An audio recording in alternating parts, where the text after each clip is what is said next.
नमस्कार मित्रों, आप सभी का स्वागत है आपके अपने यूट्यूब चैनल जीके बाय शौर्य में, जिसमें आज हम लूसेंट जीके वस्तुनिष्ठ का भारतीय राज्य व्यवस्था का अध्याय 3 संविधान की प्रस्तावना के एमसीक्यू का अध्ययन करेंगे।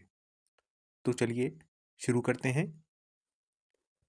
पहला प्रश्न है, भारतीय संविधान के किस भाग को उसकी आत्मा की आख्या प्रदान की गई है? इसका सही उत्तर है ऑप्शन ए, प्रस्तावना। अगला प्रश्न है, संविधान निर्माताओं ने किस पर विशेष ध्यान दिया था? इसका सही उत्तर है ऑप्शन ए, प्रस्तावना पर। अगला प्रश्न है, भारत में जनप्रिय संप्रभुता है क्योंकि भारत के संविधान की प्रस्तावना शुरू होती है इन शब्दों से। ऑप्शन डी, हम भारत के लोग। अगला प्रश्न है, भारत को गणतंत्र क्यों कहा जाता है? इसका सही उत्तर है ऑप्शन डी, यहाँ राज्य का प्रमुख निर्धारित अवधि के लिए निर्वाचित होता है। अगला प्रश्न है, भारत है एक डैश। इसका सही उत्तर है ऑप्शन ए, एक धर्मनिरपेक्ष राष्ट्र। अगला प्रश्न है, धर्मनिरपेक्षता का अर्थ है ऑप्शन सी, राज्य सरकार द्वारा किसी धर्म को स्वीकार नहीं करना। अगला प्रश्न है, भारत एक धर्मनिरपेक्ष राज्य है, इसका मतलब है कि भारतीय राज्य ऑप्शन डी, किसी निश्चित धर्म का समर्थन नहीं करता। ठीक है। अगला प्रश्न है, गणतंत्र होता है? इसका सही उत्तर है ऑप्शन डी, राज्य जहां पर अध्यक्ष वंशानुगत रूप से नहीं होता। अगला प्रश्न है, निम्नलिखित में से वे दो शब्द कौन से हैं जिनका समावेशन 42वें संशोधन द्वारा संविधान की उद्देशिका में किया गया था? इसका सही उत्तर है ऑप्शन सी, समाजवादी तथा धर्मनिरपेक्ष। तो समाजवादी तथा धर्मनिरपेक्ष शब्दों को 42वें संविधान संशोधन के द्वारा संविधान की उद्देशिका में शामिल किया गया था। अगला प्रश्न है, भारतीय संविधान की प्रस्तावना में भारत को किस रूप में घोषित किया गया है? इस प्रश्न का सही उत्तर है ऑप्शन सी, एक प्रभुत्व संपन्न समाजवादी धर्मनिरपेक्ष प्रजातांत्रिक गणराज्य के रूप में। ठीक है। अगला प्रश्न है प्रश्न 11, भारत एक गणतंत्र है, इसका अर्थ है ऑप्शन सी, भारत में वंशानुगत शासक नहीं होता। ठीक है। तो वंशानुगत शासन कहाँ पे होता है? जैसे ब्रिटेन में, क्योंकि ब्रिटेन में राजशाही है लेकिन भारत में गणतंत्र व्यवस्था है। अगला प्रश्न है ऑप्शन निम्नलिखित में से कौन सा शब्द भारत के संविधान की उद्देशिका में नहीं है? इसका सही उत्तर है ऑप्शन डी, लोक कल्याण। अगला प्रश्न है, कल्याणकारी राज्य का उद्देश्य है? इसका सही उत्तर है ऑप्शन बी, कमजोर वर्गों के कल्याण का प्रबंध करना। अगला प्रश्न है, भारत को एक गणराज्य मुख्य रूप से माना जाता है क्योंकि ऑप्शन ए, राज्य के अध्यक्ष का चुनाव होता है। ठीक है। राज्य का अध्यक्ष कौन होता है? राष्ट्रपति होता है। ठीक है। अगला प्रश्न है, भारतीय संविधान की प्रस्तावना के सिलसिले में निम्नलिखित में कौन क्रम सही है? इसका सही उत्तर है ऑप्शन डी, सार्वभौम सत्ता संपन्न समाजवादी धर्मनिरपेक्ष जनवादी गणतंत्र। ठीक है। अगला प्रश्न है, संविधान की प्रस्तावना में प्रयुक्त शब्द सेक्युलर का अर्थ है? इसका सही उत्तर है ऑप्शन ए, सभी नागरिकों को धर्म एवं उपासना की स्वतंत्रता। ठीक है। तो दोस्तों, सेक्युलर शब्द का अर्थ होता है पंथ निरपेक्षता या धर्मनिरपेक्षता। दोस्तों, पंथ निरपेक्षता और धर्मनिरपेक्ष देश में अंतर होता है। कई लोग मानते हैं कि सेकुलर शब्द का अर्थ धर्मनिरपेक्ष है, लेकिन उसका अर्थ पंथ निरपेक्ष होता है, अर्थात कानूनी कार्रवाई सभी धर्मों के लोगों पर समान रूप से होगी। ठीक है, तो भारतीय संविधान द्वारा भारत को पंथ निरपेक्ष देश घोषित किया गया है। अभी तक आपने सभी प्रश्नों में धर्मनिरपेक्ष देखा होगा, आप उसको पंथ निरपेक्ष मानकर चलें। अगला प्रश्न है प्रश्न 17। शब्द धर्मनिरपेक्ष अर्थात पंथ निरपेक्ष भारत के संविधान की प्रस्तावना में जोड़ा गया था। इसके विषय में निम्न कथनों में से कौन सा सही है? ऑप्शन बी 1 व 3 अर्थात धर्मनिरपेक्ष या पंथ निरपेक्ष को वर्ष 1976 में जोड़ा गया था तथा यह 42वें संविधान संशोधन में जोड़ा गया था। ठीक है, इस प्रकार 1 व 3 सही है। प्रश्न 18। भारतीय संविधान की प्रस्तावना में लिखित हम भारत के लोग अर्थात we the people of India से क्या अर्थ निकलता है?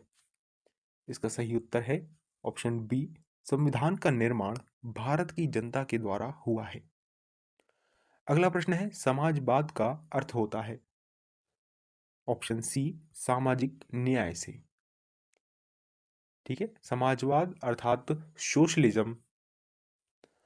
अगला प्रश्न है 42वें संविधान संशोधन द्वारा प्रस्तावना में निम्नलिखित में से कौन सा शब्द जोड़ा गया है? इसका सही उत्तर है ऑप्शन सी समाजवाद अर्थात सोशलिज्म। ठीक है दोस्तों, तो 42वें संविधान संशोधन के द्वारा संविधान की प्रस्तावना में 3 नए शब्द जोड़े गए। पहला है समाजवादी, इसके बाद पंथ निरपेक्ष, उसके बाद है अखंडता। दोस्तों, इसकी मैंने एक छोटी सी ट्रिक बना रखी है कि 3 शब्द जो हैं, सबसे पहला है ए से अखंडता, उसके बाद एस से समाजवादी, उसके बाद पी से पंथ निरपेक्षता। ठीक है, तो 3 नए शब्द क्या हो गए? ASP। तो दोस्तों अगला प्रश्न है प्रश्न 21।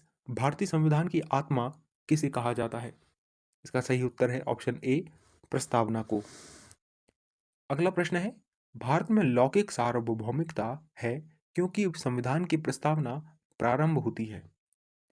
ऑप्शन ए हम भारत के लोग शब्दों से। अगला प्रश्न है भारतीय संविधान की प्रस्तावना पर किस क्रांति का प्रभाव नहीं झलकता है? ठीक है, तो ऑप्शन है ऑप्शन डी चीन की क्रांति से। ठीक है दोस्तों, तो इस प्रश्न से हम क्या समझते हैं कि भारतीय संविधान की प्रस्तावना पर किस क्रांति का प्रभाव झलकता है? ठीक है, तो फ्रांसीसी क्रांति का झलकता है, अमेरिकी क्रांति तथा बोल्शेविक क्रांति। ठीक है, तो चीन की क्रांति का प्रभाव नहीं झलकता है। अगला प्रश्न है मूल भारतीय संविधान के अनुसार भारत एक खालिस्तान है।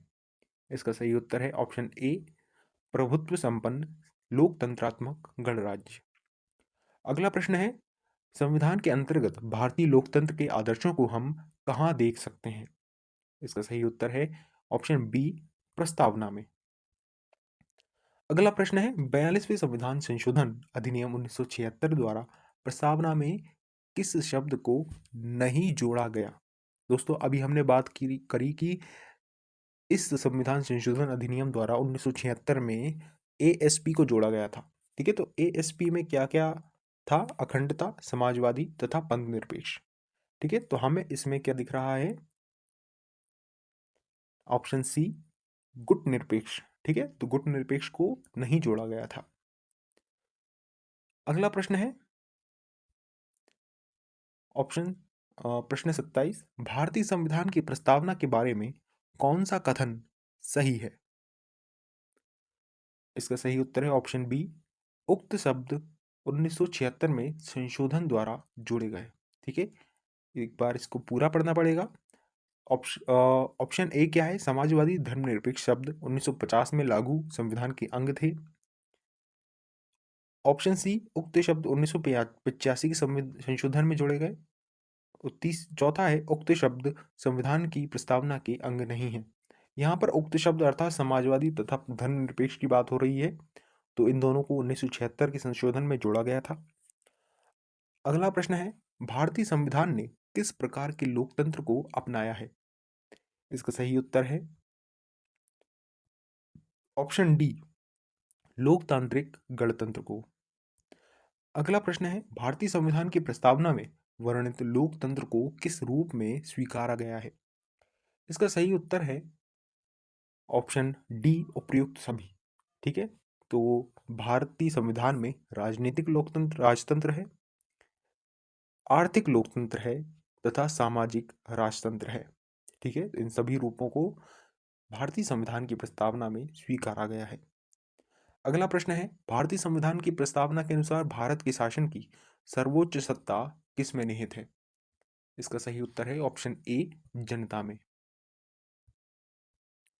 प्रश्न क्रमांक 31, भारत की संप्रभुता, एकता और अखंडता को अक्षुण्ण बनाए रखने तथा उसकी रक्षा करने का प्रावधान किया गया है। ऑप्शन ए, प्रस्तावना में। अगला प्रश्न है प्रश्न 32, भारतीय संविधान की प्रस्तावना में जिन आदर्शों एवं उद्देश्यों की रूपरेखा दी गई है उनकी आगे व्याख्या की गई है। ऑप्शन सी, मूल अधिकार, राज्य के नीति निर्देशक सिद्धांत एवं मूल कर्तव्यों में।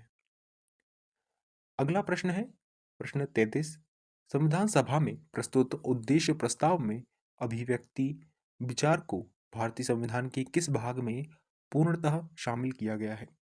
इसका सही उत्तर है प्रस्तावना में।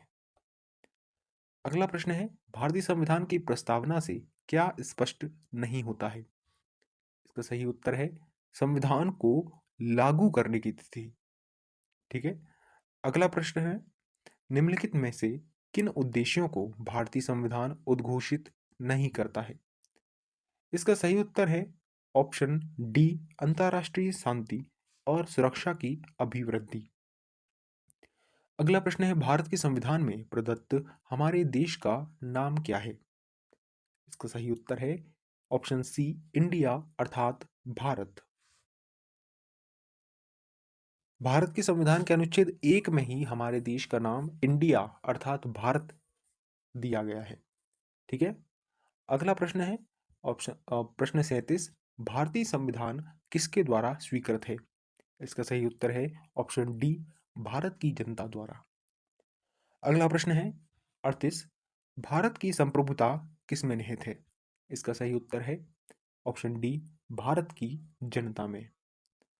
अगला प्रश्न है, भारतीय संविधान को संविधान सभा द्वारा अंगीकृत किया गया था, तो कब किया गया था? इसका सही उत्तर है ऑप्शन ए, 26 नवंबर 1949 को। अगला प्रश्न है, भारत का संविधान पूर्ण रूप से तैयार हुआ किस दिन? इसका सही उत्तर है ऑप्शन बी, 26 नवंबर 1949। अगला प्रश्न है, भारतीय संविधान कब अंगीकार किया गया था? इसका सही उत्तर है ऑप्शन सी, 26 नवंबर 1949 को। अगला प्रश्न, निम्नलिखित में से किस तिथि को भारतीय संविधान लागू किया गया था? इसका सही उत्तर है 26 जनवरी 1950 को। किस वर्ष भारत एक प्रभुत्व संपन्न प्रजातांत्रिक गणराज्य बना था? इसका सही उत्तर है 1950 में। संविधान की उद्देशिका में कितनी बार संशोधन किया जा चुका है? इसका सही उत्तर है ऑप्शन सी, सिर्फ एक बार। अगला प्रश्न है, भारत के संविधान की प्रस्तावना में प्रथम संशोधन कब किया गया था? ध्यान रखना दोस्तों, इसमें पूछा गया है कि भारत के संविधान की प्रस्तावना में। ठीक है, तो प्रस्तावना में प्रथम संशोधन हुआ था वर्ष 1976 में। ठीक है, अगला प्रश्न है, काफी बड़ा है। निम्न अवतरण में ये जो इतना बड़ा पैराग्राफ दिया गया है, यह हमारे भारतीय संविधान की प्रस्तावना है। इसमें अंतिम लाइन पे देखते हैं हम कि अपनी इस संविधान सभा में आज डैश डैश डैश एतद द्वारा इस संविधान को अंगीकृत, अधिनियमित और आत्मार्पित करते हैं। यहाँ पर एक्स का अर्थ क्या है? ठीक है, तो यहाँ पर जो डैश डैश डैश लाइन दी गई है, खालिस्तान दिया गया है, उसमें तिथि पूछी गई है, तो किस तिथि को अधिनियमित और आत्मार्पित किया गया था? इसका सही उत्तर है ऑप्शन बी, 26 नवंबर 1949 को। अगला प्रश्न है, संविधान की प्रस्तावना सभी भारतीय नागरिकों को निम्न में से कौन सा एक उपलब्ध कराने के लिए वायदा नहीं करती है? इसका सही उत्तर है ऑप्शन डी, पूजा की समानता। अगला प्रश्न है, 26 नवंबर 1949 को अंगीकृत भारतीय संविधान की प्रस्तावना में शब्द सम्मिलित नहीं है। इसका सही उत्तर है ऑप्शन ए, 1, 2, 3। ठीक है, तो समाजवादी, पंथ निरपेक्ष तथा अखंडता अर्थात एएसपी 1949 की प्रस्तावना में सम्मिलित नहीं है। इन शब्दों को 1976 में संशोधन द्वारा जोड़ा गया था। अगला प्रश्न है, भारतीय संविधान की उद्देशिका में परिवर्तन किस संशोधन अधिनियम में किया गया था? इसका सही उत्तर है ऑप्शन सी, 42वें संविधान संशोधन अधिनियम 1976 द्वारा। अगला प्रश्न है, भारत की संप्रभुता, एकता और अखंडता को सुनिश्चित करने का भाव निहित है। इसका सही उत्तर है ऑप्शन ए, प्रस्तावना में। प्रश्न क्रमांक 51, प्रस्तावना का वह प्रावधान जो सभी वयस्क नागरिकों को मतदान का अधिकार प्रदान करता है क्या कहलाता है? ऑप्शन बी, प्रजातंत्र। अगला प्रश्न है, भारतीय संविधान के किस संशोधन द्वारा प्रस्तावना में दो शब्द समाजवादी तथा धर्मनिरपेक्ष या पंथ निरपेक्ष जोड़े गए थे? इसका सही उत्तर है ऑप्शन बी, 42वें संविधान संशोधन अधिनियम 1976 के द्वारा। ठीक है, तो इस अधिनियम द्वारा तीन शब्द जोड़े गए थे, समाजवादी, पंथ निरपेक्ष तथा अखंडता। अगला प्रश्न है, भारत के संविधान की प्रस्तावना में प्रयुक्त स्वतंत्रता, समानता तथा बंधुत्व शब्द शब्द किस क्रांति से प्रेरित हैं? इस प्रश्न का सही उत्तर है ऑप्शन सी, फ्रांस की क्रांति से। अगला प्रश्न है, भारतीय संविधान के किस भाग में स्पष्ट रूप से घोषणा की गई है कि भारत एक धर्मनिरपेक्ष राज्य है? इसका सही उत्तर है ऑप्शन बी, संविधान की प्रस्तावना। अगला प्रश्न है, भारत के संविधान की प्रस्तावना में कितने प्रकार का न्याय, स्वतंत्रता, समानता एवं भ्रातृत्व का सही क्रम में उल्लेख किया गया है? ठीक है, तो हमें उसका क्रम बताना है। तो सबसे पहले न्याय, तो संविधान में तीन प्रकार के न्यायों का वर्णन किया गया है। कौन कौन से? सामाजिक, आर्थिक और राजनीतिक। इसके बाद स्वतंत्रता शब्द, तो पांच प्रकार की स्वतंत्रता है, विचार, अभिव्यक्ति, धर्म, विश्वास और उपासना की स्वतंत्रता। इसके बाद समानता, दो प्रकार की समानता है, प्रतिष्ठा और अवसर की समानता। इसके बाद भ्रातृत्व की, तो भ्रातृत्व सिर्फ एक बार मिलता है, ठीक है, बंधुत्व की बात होती है। तो इस प्रकार ऑप्शन ए सही है। अगला प्रश्न है, भारतीय संविधान का प्राधिकार स्रोत कौन सा है? इस प्रश्न का सही उत्तर है ऑप्शन बी, भारत के लोग। अगला प्रश्न है, संविधान की प्रस्तावना का विधिक स्वरूप क्या है? इसका सही उत्तर है ऑप्शन बी, यह लागू नहीं किया जा सकता। ठीक है, तो सर्वोच्च न्यायालय ने बेरुवाड़ी वाद में 1960 में ये बोला था कि प्रस्तावना संविधान का अंग नहीं है। ठीक है, लेकिन केशवानंद भारतीवाद में सर्वोच्च न्यायालय ने यह स्वीकारा कि प्रस्तावना संविधान का अभिन्न अंग है। ठीक है, लेकिन प्रस्तावना या उसके किसी भाग को विधिक रूप से न्यायालय में प्रवर्तित नहीं किया जा सकता। अगला प्रश्न है, किसने भारतीय संविधान की प्रस्तावना या उद्देशिका को भारतीय संविधान की राजनीतिक कुंडली के रूप में वर्णित किया है? इसका सही उत्तर है ऑप्शन सी, कन्हैयालाल मणिकलाल मुंशी या के एम मुंशी। अगला प्रश्न है, भारत के संविधान के संबंध में निम्नलिखित में से कौन सा कथन सही नहीं है? इसका सही उत्तर है ऑप्शन सी, उद्देशिका न्यायालय में प्रवर्तनीय है। ठीक है, तो प्रश्न क्या था कि कौन सा कथन सही नहीं है? ठीक है, तो ये जो प्रश्न, ये कथन लिखा है उद्देशिका न्यायालय में प्रवर्तनीय है, ये गलत है। अगला प्रश्न है, भारतीय संविधान का 42वां संशोधन अधिनियम 1976 में वह संविधान की प्रस्तावना में निम्नलिखित में से किसे शामिल किया गया? इसका सही उत्तर है ऑप्शन सी, पंथ निरपेक्ष। प्रश्न क्रमांक 61, संविधान की प्रस्तावना में भारत को कहा गया है? इसका सही उत्तर है ऑप्शन डी, प्रभुसत्ता संपन्न, समाजवादी, धर्मनिरपेक्ष तथा लोकतांत्रिक गणराज्य। अगला प्रश्न है, धर्मनिरपेक्ष शब्द भारत के संविधान की प्रस्तावना में जोड़ा गया था। इसके विषय में निम्न कथनों में से कौन सा सही है? पहला, यह वर्ष 1976 में जोड़ा गया था, यह बिल्कुल सही है। दूसरा है, यह 44वें संविधान संशोधन द्वारा जोड़ा गया था, ये गलत है।